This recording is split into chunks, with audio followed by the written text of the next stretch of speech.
Thank you, Mr. Chairman and councillors. I'm very pleased, and indeed I am privileged to be able to introduce this item today involving proposed Plan Change 7 to the Land and Water Regional Plan.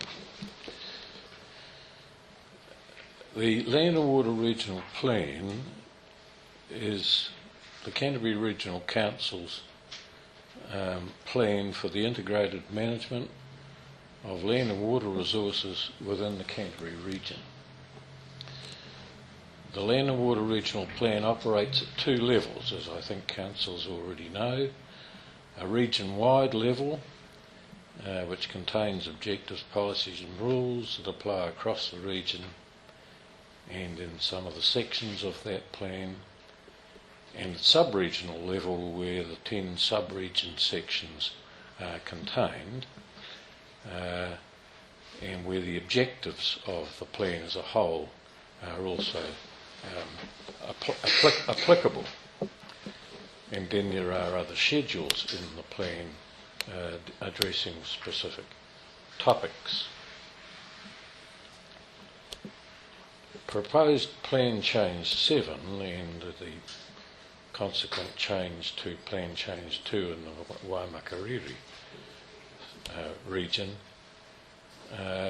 is, as its number indicates, the 7th step in a sub-regional planning program that has been undertaken over the last 9 years or so. It's often said that we're not doing anything in this region to deal with water issues. That is not so. We've been dealing with them for many years, and more especially, quite specifically, since 2010.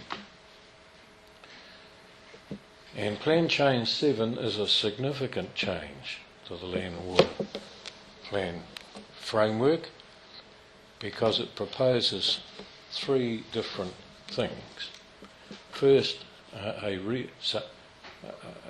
some changes to region-wide rules, which I'll talk about a little bit more shortly, which is styled the omnibus part of the plan change.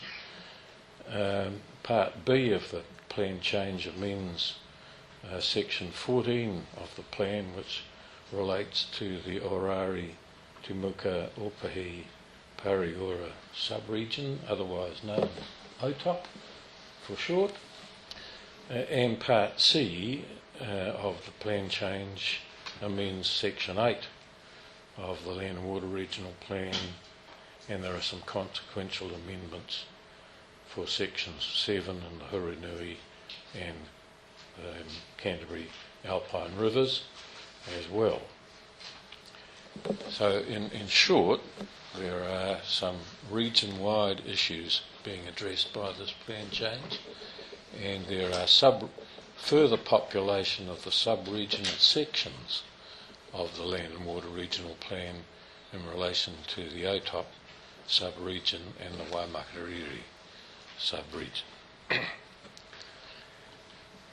The amendments proposed as part of Part A, that is the region-wide part, are to ensure that the Land and Water Regional Plan responds appropriately to new directives from central government, emerging environmental issues, and changes in matters that are strategic priorities for this council.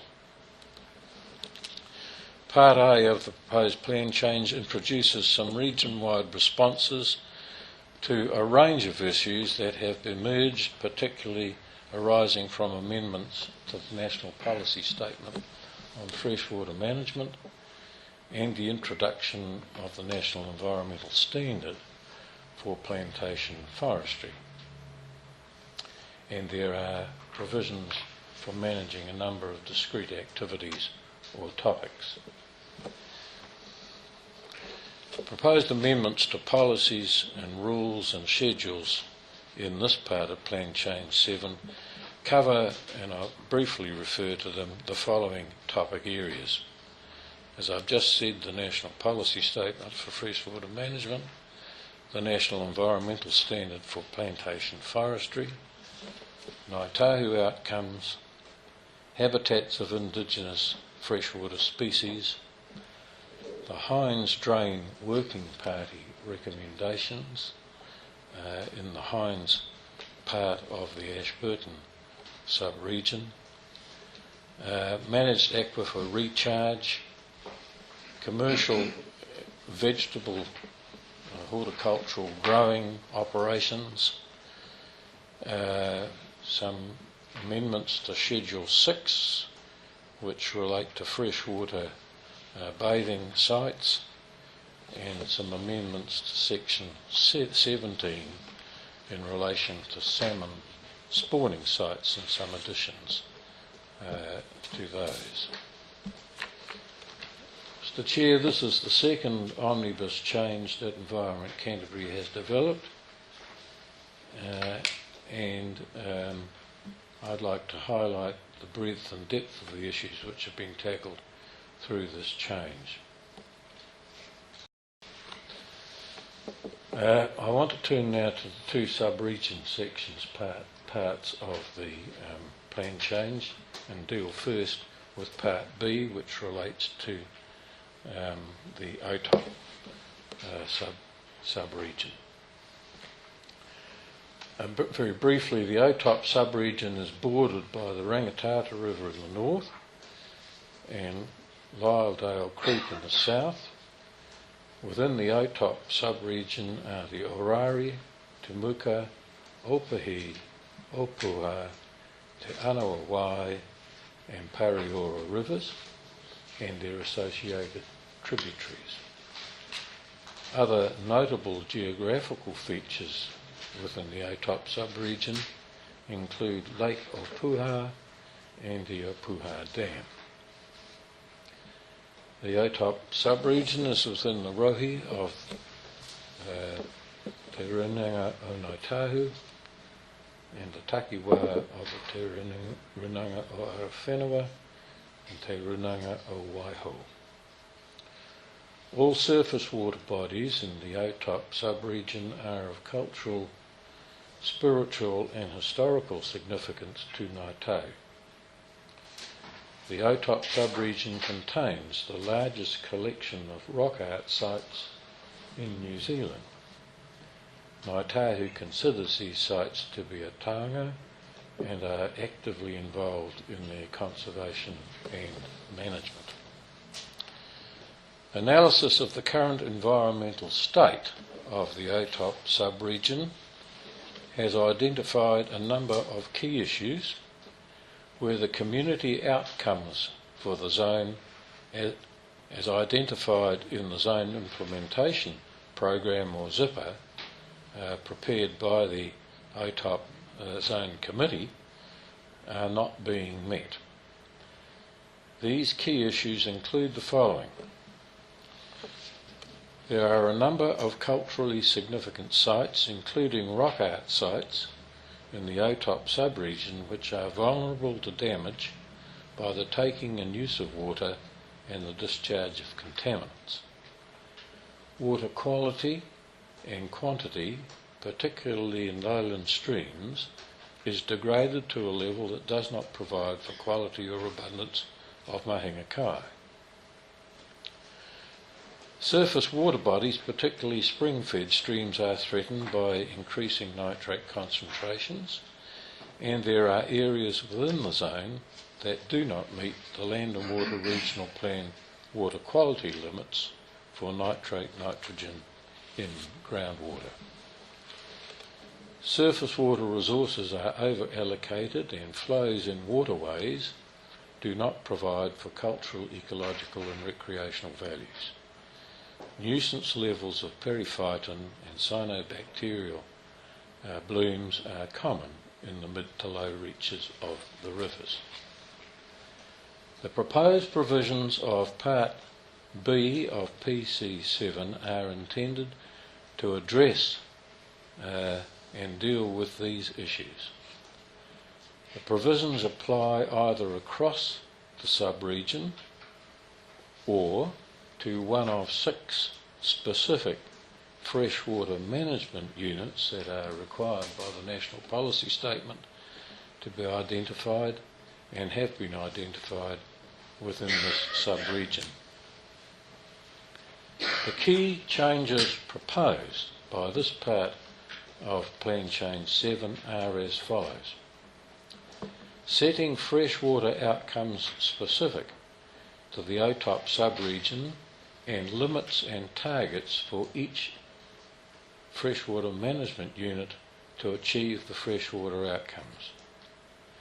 Across the sub-region, adopting the nutrient management framework for red nutrient allocation zones to prevent increases in nitrogen loss beyond what is to be achieved through the implementation of good management practice. Defining and delineating 3 high nitrogen concentration areas where reductions in nitrogen losses beyond that to be achieved by implementing good management practice are required within specified timeframes. Introducing a new framework for managing intensive winter grazing of cattle and deer within the high runoff risk phosphorus zones. Protecting culturally significant sites and enabling the enhancement of mahinga kai values. Amending minimum flows and introducing partial restrictions in the Aupōhi and Timuka catchments commencing 3 years from Plan Change 7 becoming operative. Adopting the Canterbury Land and Water Regional Plan's methodology for assessing stream depletion effects in areas where it does not already apply to the sub-region, more specifically in the Aupōhi and Timuka catchments. And finally, phasing out over-allocation through provisions which restrict transfers of water permits and which require a proportion of transferred water on such transfers to be surrendered. Looking now at Part C of Plan Change 7, which makes amendments to the Land and Water Regional Plan to provide for the Waimakariri, a sub-regional zone, and give effect to the Waimakariri Zone Committee's zone implementation program addendum. The area covered by this part of the plan change is similar to the area covered by the Waimakariri district and its council. The sub-region lies north of the Waimakariri River and extends from Pegasus Bay in the east to the Puketariki Range in the west. The sub-region includes the Ashley River Rakahuri catchment and the Ashley Estuary Te Aka.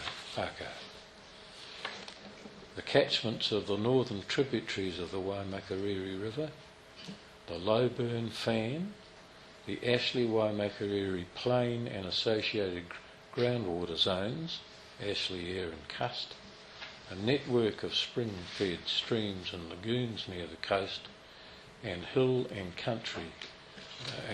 high country in the north western portion, including Lees Valley.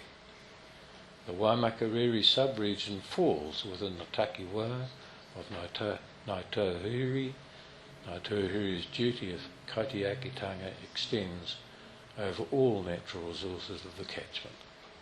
The rivers, streams, lagoons and wetlands have always been important places and a food basket for Ngāi Tahuhuri.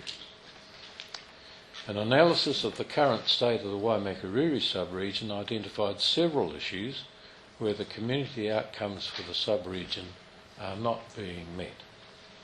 And these are as follows in brief: Many spring-fed streams have unhealthy ecological communities, poor habitat and degraded water quality, reflecting the high-intensity land use in parts of the zone. Sediment and contaminants in surface runoff are a major driver of poor stream health, together with low flows and over-allocation in some rivers. Poor stream health in turn impacts on the diversity and abundance of mahinga kai in rivers such as the Cam and Taranaki Creek, which is of concern to mana whenua. Customary use of Ashley estuary to aka is reduced due to excessive sediment, leading to loss of habitat and eutrophication. Contact recreation is typically impacted by fecal contamination, and the Ashley River below the gorge is sometimes unsuitable for recreation due to toxic cyanobacteria growth. Nitrates have been identified as a key issue, particularly in the Kaiapoi River catchment. There are high and upward trends in Silver Stream and elevated concentrations in the Cust River, the Cust main drain and the Ohoka Stream. Some, generally shallow, private drinking water wells exceed the maximum acceptable value for nitrates in drinking water New Zealand standard, and modelling suggests some deeper community supply wells may exceed half of that value in the future, meaning that safe and reliable drinking water may not be available for all domestic and community water supplies. Modelling indicates that nitrates in deep groundwater within part of the Waimakariri sub-region travel under the Waimakariri River towards Christchurch. The long travel time for groundwater means that nitrate levels in the Christchurch deep aquifer may slowly increase over a long time frame. The default region nutrient rules in the plan, in the current plan, may not sufficiently be protective of these values, and that is what's addressed in Part C of this plan change.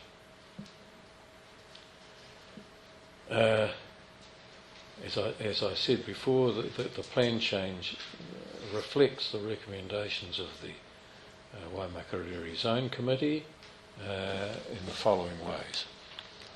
Setting freshwater outcomes specific to Waimakariri rivers and lakes, and water quality limits and targets to achieve those freshwater outcomes. Establishing a new nutrient management regime for the entire Waimakariri sub-region based on reducing the permitted activity thresholds for winter grazing, so that more properties are required to prepare and implement an audited farm environment plan, and prohibiting, I stress, prohibiting any increase in nitrogen losses above the baseline good management practice loss rate to ensure that the existing good water quality does not deteriorate further. Next, establishing a nitrate priority area where properties are required to reduce nitrogen losses below the nitrogen good management practice baseline to improve water quality in degraded receiving water bodies, including groundwater and streams in the Waimakariri northern tributaries, the main stem of the Waimakariri River and the Christchurch aquifers, so that the freshwater outcomes are achieved. Establishing an Ashley estuary to aka and coastal protection zone, and requiring additional properties in this zone to prepare and implement an audited farm environment plan to reduce the risk of nutrients, pathogens and sediment entering the estuary and highly valued waterways, as I mentioned earlier. Applying the Canterbury Land and Water Regional Plan stock exclusion rules to a wider range of water bodies in the Waimakariri sub-region, including drains and springs, and requiring that farmed cattle, deer and pigs are excluded from all water bodies on the plain, and providing an allocation of water from the Ashley River, Cam River and Silver Stream for enhancing mahinga kai, amending flow and allocation regimes for surface water bodies with some increases in minimum flows and reduction in allocation limits, the introduction of partial restrictions and a statement of intent to review all consented surface water abstractions, including stream depleting groundwater, to align with the plan's limits by December 2029.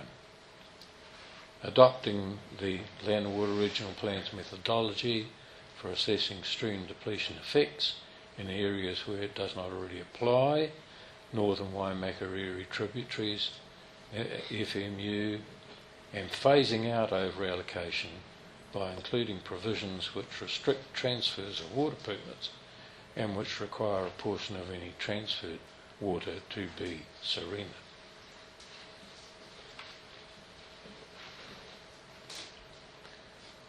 As I've already indicated, one of the key elements of Plan Change 7 is reducing nitrates in groundwater and surface water.